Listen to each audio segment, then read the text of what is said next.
We are now sitting in the second biggest floating PV plant in Europe, the Uivermertjees floating PV project, which is one of our BayWa Groenleven floating PV projects built in the Netherlands. And this plant has been operational since June 2021. It's a 29.8 megawatt peak system, which produces more than 27,000 megawatt hours per year, which is enough to power around 10,000 average Dutch households.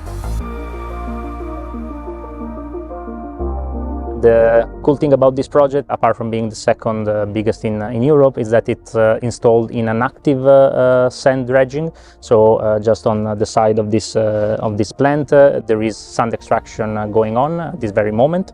So it shows how with floating PV we can give a second use to a water body, and we can provide an additional value to a surface which will otherwise not be used for anything else. Well, I would say the first benefit of floating solar is being able to use a second source for generating energy other than land.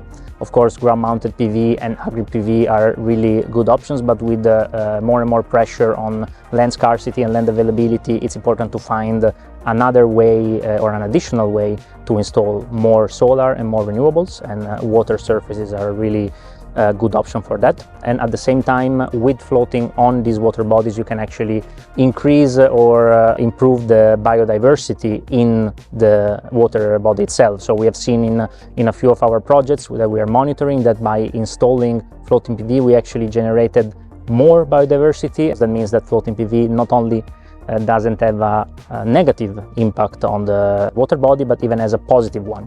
And one other item which is definitely interesting and valuable to mention is that, especially in the southern region with the problems of drought and water retention, floating PV can reduce the evaporation on the water bodies where it is installed. At the moment, floating PV in Europe may be complex because there is not precise or accurate regulations and requirements on what is floating PV and how to develop it and how to authorize it. So for sure it will be good to have clear regulations and clear permitting procedures for floating, and at the same time they shouldn't be too restrictive, so they should be reasonable and based on scientific fact. And one thing which is also important to remember is that floating PV is more complex than ground-mounted PV, and it has additional benefits that cannot be monetized that easily. So we shouldn't try to compare and to treat in the same way floating PV and ground-mounted PV when it comes to incentives and tariffs, and we shouldn't be competing with floating PV and ground-mounted.